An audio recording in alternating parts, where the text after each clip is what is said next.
Rachel Olson, the founder and host of the Best Mom Products Show and podcast.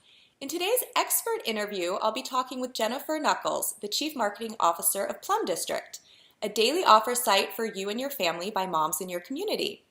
I've had past mom entrepreneurs discuss the pros and cons of putting their product on a deal site, so I've invited Jennifer to tell us how Plum District works and the results mom entrepreneurs and small businesses can expect.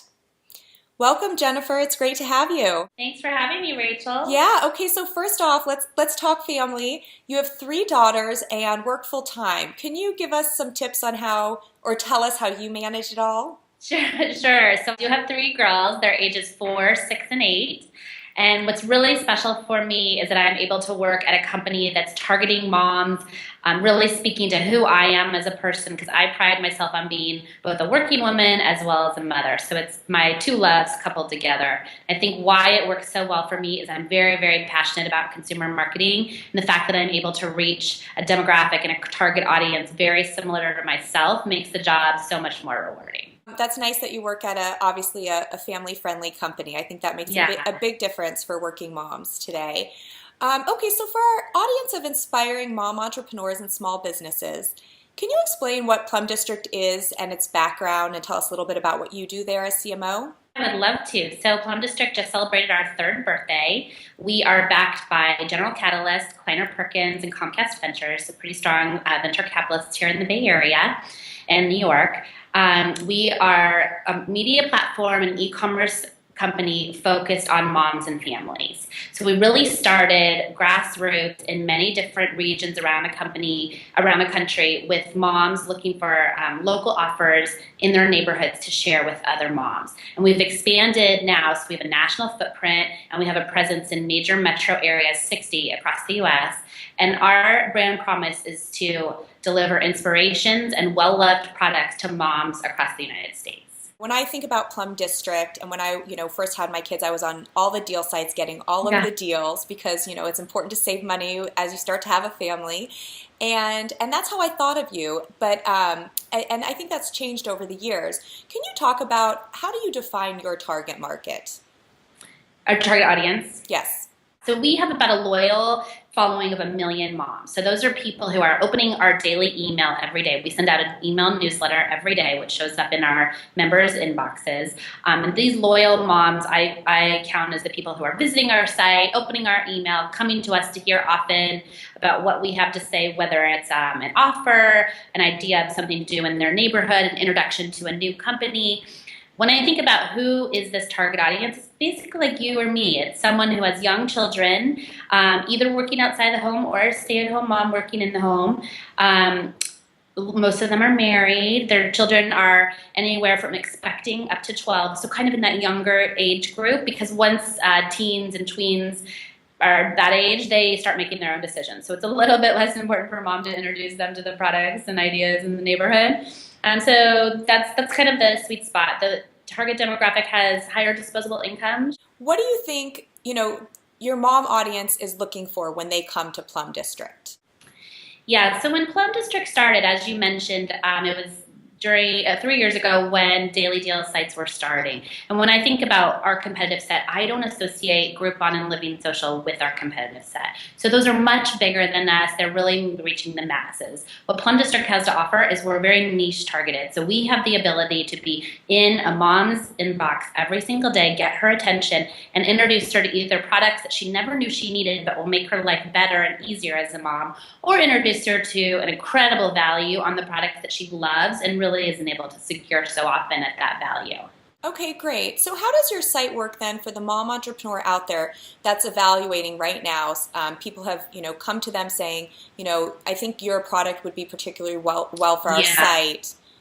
I love working with our mom entrepreneur companies, and that's one product that we launched earlier this year. So rather than just having a traditional voucher, which I think is what many people associate with daily deal sites, and the way that works is there's a discount off of a value that you can redeem on an e-commerce site, and there's a traditional rev split negotiation between the vendor and Plum District. What I actually prefer to think of with our mom entrepreneurs is they should think about Plum District as their marketing channel. So what Plum District affords mom entrepreneur companies is the ability to reach 1 million moms. Like, that's an amazing awareness, right? So I would partner with the entrepreneur and discover what is her main objective. Is it to gain awareness? Is it to introduce trial? Is it to drive repeat? Is it to launch a new product? This is very much a partnership between Plum District and the entrepreneur, and we start from the ground up. So we look at what's the original objective? Who's the customer? Who's the competitive frame of mind? Like, how have they segmented their audience? What's the product offering? What's the point of differentiation? And once we really understand that, we craft an integrated marketing approach that makes the most sense for the entrepreneur. So that could be in the form of a voucher. Many people have done that if it's just to incentivize trial. But what I really think is more special about this, the entrepreneur relationship, is the ability to tell her story. So what our moms love to hear about is someone like you, Rachel, or someone who started their own company, and what the genesis of that was, and what was her inspiration, and how does she make it work with her family, and how has she noticed that it's making a difference for other women and other moms in the marketplace. And we tell that whole story, and we introduce them to the company as well as the product. And there's a variety of tactics that we use to do that. We have an advertorial product that we send out multiple times a week. It's an email that's dedicated solely to the mom entrepreneur's company. So there's no other conflicting noise in that email. It's an email all about her company. We did a creative in-house. We partner with the entrepreneur to say, again, like, what's the strategy? What's the messaging? Here's how we think you would be best positioned to our audience. It's really a small business solution. So what I encourage the entrepreneur to think of is as Plum District as an extension of her company. A lot of these small companies don't have the ability to invest in marketing. So this is basically their marketing vehicle, and they have the benefit of coming to a company where we have very strong marketers and expertise to reach their target audience. Okay, so that's interesting. So not so much from a sales perspective, like I'm looking to sell out of my product and sell all of my inventory, but more for, and that's what I had heard in the past from some mom entrepreneurs is, wow, I used it as a focus group to really define my product and who I'm reaching, because once you recognize who you're reaching, you can target more easily, and then you can grow as a business. So to think of it more as a marketing activity rather than direct sales, which will also be a result of it. So, for the one thing that I've heard in the past is, okay, well, you had mentioned a coupon or a voucher. How much product, how much inventory do they need if it is a physical product to work with Plum District? It really depends on what type of product they're taking advantage of. If the vendor is taking advantage of the traditional rev split offer, which is a voucher, we would work with them to make sure they have enough inventory on hand, because the worst thing in the world would be for them to sell out their vouchers within the first hour or so and have consumers clamoring for more, and they're not able to fulfill the inventory. So we start off in the beginning, and we would say, how many vouchers are you able to sell? For a national offer, we typically ask for 500 vouchers. But what one of the flexible things about Plum District is we're able to segment our email send. So we don't need to send our email to the full 1 million loyals. We could send it to a certain demographic. We could send it to a certain geography. So if a vendor were to tell me, I'm really focused on getting new West Coast users, I would say, let's send it to the Pacific Northwest and see what your response is. So there's ways for us to control the email sends, which helps with the inventory. So we first partner and say, how much are you able to fulfill? We had one partner, a really great vendor, who created tooth fairy pillows. So very, very cute products. They're little pillows that you put under your main pillow and you slide your tooth in when your 6-year-old's losing her tooth. And she hand-stitched them. They went out of stock within an hour. So phenomenal response from our moms. And that was all she could handle. That was all she could physically produce. So we really want to make sure that we partner with a vendor to make sure that we're not putting her in a tight space for fulfillment. What technical or special requirements does a vendor need to work with you? In terms of the vouchers, there are some technical requirements. We do ask for unique voucher codes. So if in a traditional offer to be redeemed on an e-commerce site, there needs to be a specific code or number associated with each voucher. And the reason for that is we can't have two moms trying to redeem the same voucher on the vendor's site, because the vendor won't get paid. So they need to have a way to ensure that each voucher is unique and being redeemed for the amount of money that it's worth. Okay, so do you know what goes into that setup? I know you're not on that side, but is that fairly simple? So can somebody's web designer just go ahead and create a unique code? It is. So it's basically a code that's assigned to each voucher. So say a local merchant gave you 250 vouchers. They could literally number them like 1 to 250. And that's all they have to do. And Okay. it could be in the form of like a printout paper voucher that has number 1 on it. They just have to tell my site management team what their numbering sequence is. And then my team uploads that into our system. And we know that there's a direct correlation with each number. Right. And so then also everybody knows once it balances out, okay, at this point in time, you have 30 vouchers left. That's right. They can and we're constantly monitoring that. So when an offer goes live, we see when it gets down to a certain number, and we reach back out to the vendor and say, do you want to open it up anymore? Because if not, we're going to go out of stock on the site. And what we do is we say sold out, which incentivizes a sense of urgency and a little bit of buyers or non-buyers remorse for the people who weren't able to take advantage of the offer. And then we have the ability to say, do you want to be alerted when more of this opens up?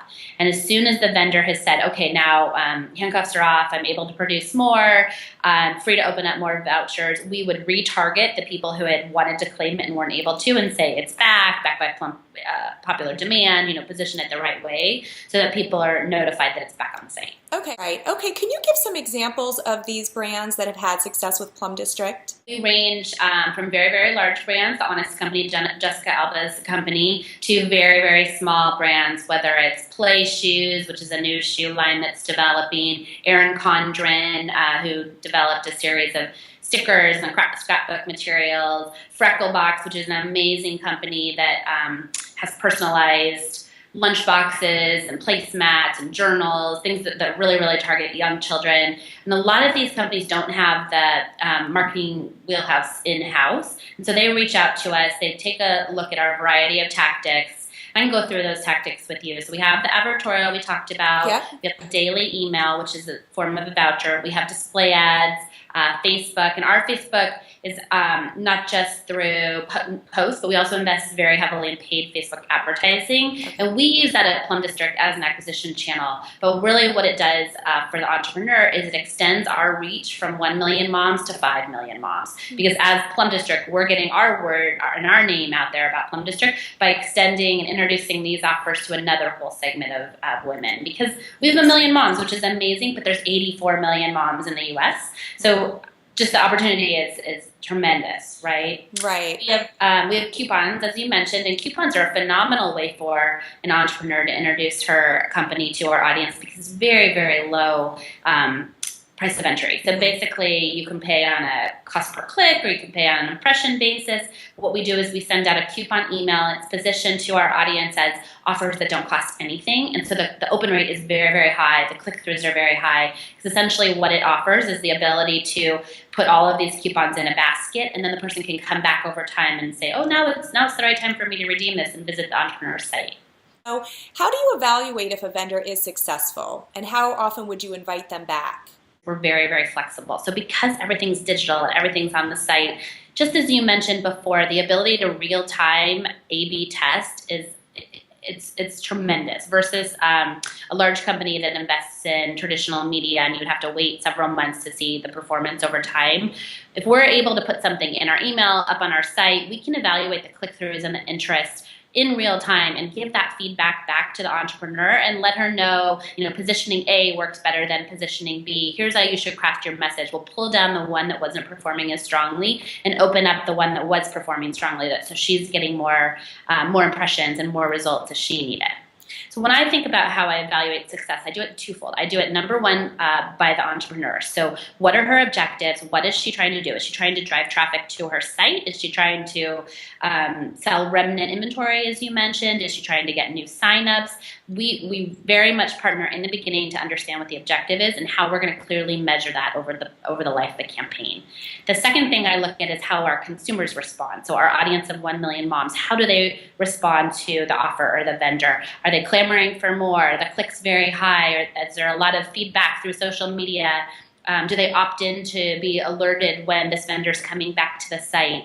And what's really amazing about some of these entrepreneurs is they have the ability to reach our moms throughout the year just with different messaging. So if I think about a gift site, it could be top of mind for a mom around birthday parties. It could be top of mind for a mom at summer vacation, holiday planning. Like there's so many different times. So I don't have a hard and fast rule about a vendor can only run every quarter. What I do though is I produce a merchandising calendar which lays out the year, and I say these are the activities and inspirations that are top of mind for moms every month. And the calendar is very detailed. So, around holiday time, we break out by the day. Are we focusing on stocking stuffers? Are we focusing on Hanukkah today? Are we focusing on decor? And I would open that up to the vendors and say, what products would you really like to feature? If it doesn't work within the merch calendar, it's a little more restrictive because we would want to make sure that it's top of the mind for the audience. I want to turn the tables a little bit. We've heard about Plum District, and thank you for that. It's been very informative. And I want to talk a little bit about, you've had 10 years of marketing experience and growing Clorox's brands. What advice do you have, taking off your Plum District hat specifically, and just with your marketing experience background, what advice do you have for small brands looking to get noticed that is maybe easy to tips that you can share that are easy to implement, that that are resource strapped, really? A number of years in professional services before business school, and then I spent almost a decade at Clorox. My most enjoyable experience at Clorox was when I launched Greenworks Natural Cleaners, and I was able to manage the brand portfolio. The first innovation in Clorox's history, which was the recent history, which was the line of natural cleaners. And I was looking at the pipeline and what new products should launch next. And it was very, very much a build and learn mentality. So it didn't have the deep pockets that a lot of the Clorox brands had. And a lot of the Clorox brands have tens of millions of dollars to spend on advertising each quarter. So when I think about what really excited me, it was the more entrepreneurial aspect of Greenworks. When I think about what I've really learned and what's most important for the entrepreneur, number one, I think you need to understand your customer. So who is your consumer target? And that's a good exercise to go through. Do a segmentation study. Figure out who are the different targets that you could potentially meet, and really what's the one that is going to be most receptive towards your message, really needs your product, understand what her pain points are, what gap are you filling in the market. And a lot of times I talk to entrepreneurs and I say, well, who are you targeting? And they would say women. That's really, really broad. So let's narrow that down a little bit. Do you want to talk to moms? Do you want to talk to expecting moms? Do you want to talk to moms of 2-year-old boys? And not just demographics, but really psychographics too. Is it a mom who spends a lot of time outdoors and is looking for outdoor activities to do with her children? Really understand who that consumer target is and what she's looking for and how you fulfill a need in her life. Essentially, some of these mom entrepreneur companies could look through their database, see who's purchased their products in the past, and either do phone surveys or email surveys. Just reach out to some of these people who have purchased their products and really understand, what did you like about my product? How did you get to my site? How did you hear about me? Would you recommend me to your friend? Is there anything else you want me to offer you? Really understand who they are as people, because you want to replicate your most valuable buyer and just replicate her throughout the universe and find more of them. And that's the fastest way to grow the business. The second thing I would say is she really needs to understand the frame of reference. Who's in the competitive set? So what's the differentiating factor that makes her product stand out against the competition? And that's what's really ownable. That's going to take you to developing your creative strategy. When you say, here's my target audience, here's my point of differentiation, here's my creative strategy that's going to resonate with my consumer audience, and every single point of communication is going to deliver on that creative strategy. One single-minded message. Do not be convoluted in how you're communicating to your audience. You want to be really simple, streamlined, make them associate what you stand for with your product. The third, I would say they should really focus on what's their single-minded growth idea? What's the most important thing they're trying to accomplish in the next 12 months? Is it to raise awareness, which for a lot of entrepreneurs, they don't have a lot of brand awareness out there, so they really need to get their name out there. But if that's not measurable, or they're really looking to monetize the business, is it to generate trial? What are the first and most compelling ways for her to generate trial on her products? Does she need to infiltrate a mom's group? Does she need to talk to a pediatrician? Does she need to have her ear on the playground and talk to other moms out there and have them spread the word, essentially developing brand evangelists? That's a really healthy exercise for an entrepreneur to go through, to say, here's what I want to do in the next 3 months, 6 months, and 12 months, and have stakes in the ground and how you're going to measure the results by the end of that year. Oh my gosh, that's great. It sounds like a lot of work. No, it's really not. And that's the thing. These entrepreneurs are so wedded to their company and they believe in it, right? And they're hungering for the growth. And that's a completely admirable trait, and that's how businesses grow. grow. Right. No, I'm teasing. No, but doing those exercises, it's interesting. I mean, even doing it for me or the moms that I talk to, in some ways it sounds so easy. Just figure out who your target market is, and that I think everyone struggles with is finding that exact person. And I could see how it's kind of like the tipping point. Once you figure that out, I feel like, gosh, your business will definitely take off when you know who you're talking to.